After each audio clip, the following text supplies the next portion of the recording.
Happy Saturday, my fellow strangers. But hold on, before we even pretend this is a normal Saturday, let me ask you something. Have you ever felt the air shift? Not the weather, I mean the kind of shift that tells you something big is coming.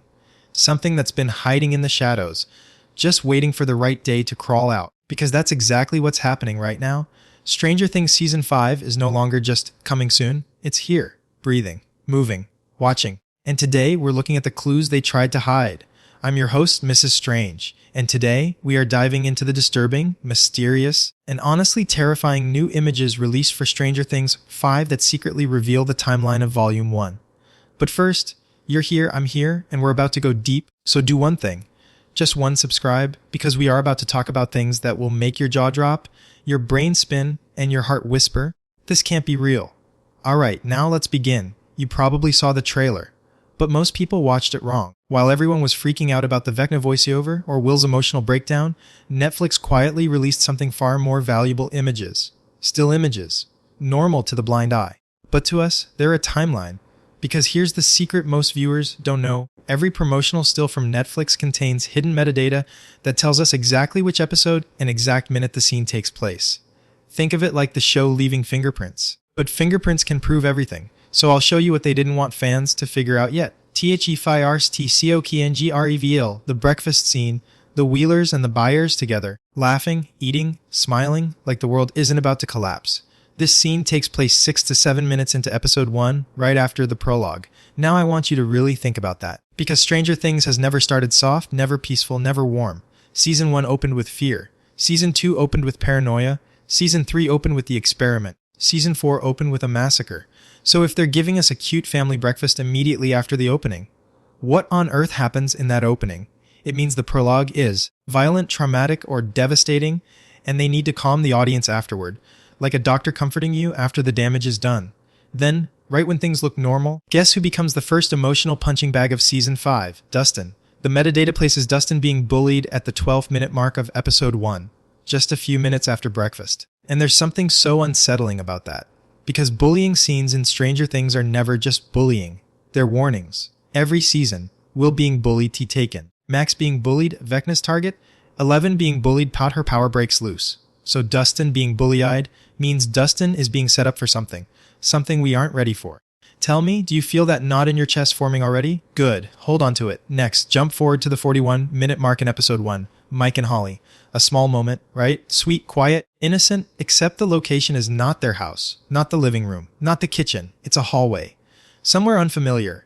And Mike is giving Holly something. Not a toy, not a note, not a random object. The amulet. The amulet, the symbolic protection charm the fandom has talked about since Season 1. Why does Mike think Holly needs protection? Protection from what?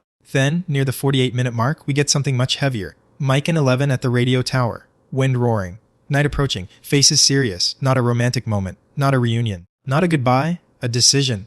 This isn't a scene of two lovers. This is a battlefield meeting before everything breaks. Episode 1 is 1 hour and 8 minutes long. I mean, we are 20 minutes away from the cliffhanger, and that cliffhanger takes place at the Wheeler house. At night, lights out, fear dripping from every silent second. Whatever happens there changes the season, possibly the world. Breathe, because we're not done. We're jumping now to Episode 3, the Turnbow Trap. If Episode 1 is the spark, this is the gasoline. Around the 19-minute mark, Mike is giving a speech. Not motivational, not inspiring, not heroic. No. This is the speech you give when you know someone might not make it back. They're watching something on a projector, a plan, a trap, a desperate one.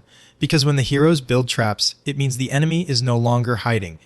Vecna isn't a rumor, not a legend, not a nightmare in the walls. He's here, walking, breathing, hunting. Then the 27-minute mark, Erica. School hallway, stopwatch. Erica is timing movement, not distance, not speed. No, timing a creature.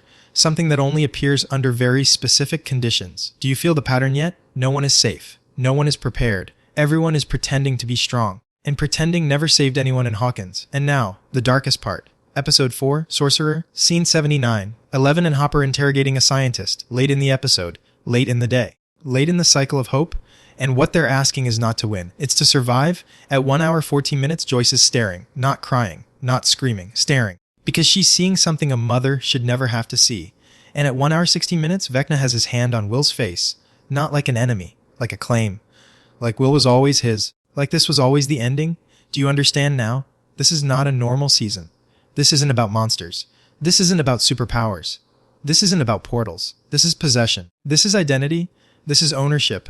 Vecna doesn't want to kill Will. He wants to finish something that started the night Will disappeared in 1983. And that is where everything connects. Take a breath, because where we go next requires you to sit with a truth most fans haven't dared to face yet. Everyone keeps asking, why Will? Why is Will Byers always the center of this storm? Why him when the story could have chosen anyone? But here's the uncomfortable answer. Will wasn't chosen.